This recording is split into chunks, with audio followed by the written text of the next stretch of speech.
Recently, the ANU has announced that residential hall tariffs for 2021 are going to increase, despite the fact that Consumer Price Index, or CPI, which the ANU uses to calculate these tariffs, has reduced in the past year.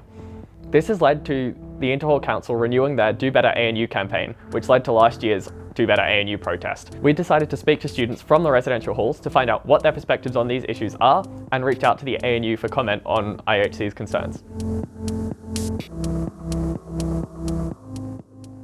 So I think the tariff increases will have really big consequences for B&G as a whole. I think that's for two main reasons. Like, firstly, we like attracting a diverse range of students. So we definitely want a community that represents the ANU student body, and I think that produces amazing people.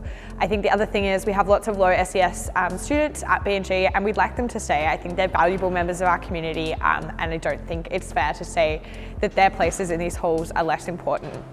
The tariff increases are going to have a major impact on a wide variety of students.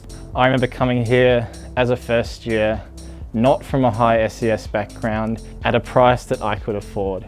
And I am so much better off for the opportunity that I was given. It's disappointing, to say the least. In terms of impacts on students, most students already work on top of their full-time studies. And I can only imagine what that's going to mean for those people, including myself next year. It'll either be a case of moving out, being forced off student accommodation essentially, or working longer hours and having to sacrifice your education. I think that the tariff increases will push out probably dozens if not hundreds of students in the years to come. Everyone in Australia should be able to access that education, should be able to come here and should be able to afford it without having to rely on having a scholarship from academic excellence or sporting excellence. Pretty negatively is how I think it's going to impact students. I think that the culture of student accommodations is really going to start changing because people can't afford to stay for more than a year. Clearly the ANU doesn't have the students' interests at heart and instead has profit at heart.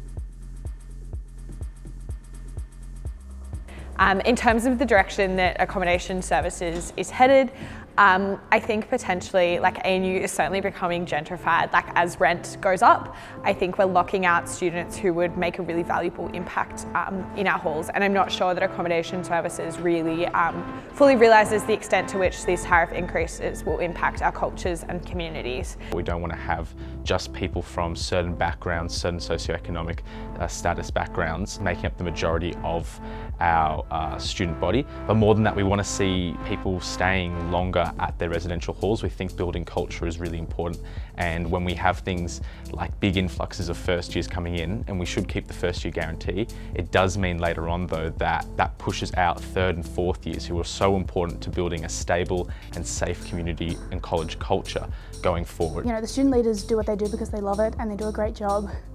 If I don't say so myself, it's just pushing them to their limits and beyond. It also means that the residents aren't getting the pastoral care that they pay for, they deserve, and they need as well. We've seen a number of changes, for example, the privatisation of services towards pastoral care services, which have been under massive strain, especially with the COVID-19 pandemic. Pastoral budget cuts, there is very little transparency. It's, especially with the PBSA agreement, I think it's called, it's very disheartening to see the ANU agree to something that they can't tell us any information about. For even just the table of contents of that agreement, and we've been told, no, you can't know anything about the agreement that is controlling our accommodation right now. And they're acting like they've given us a choice now by giving us an option A and option B, but it's not clear how we choose our option. And they're doing this in the middle of a recession and a global pandemic.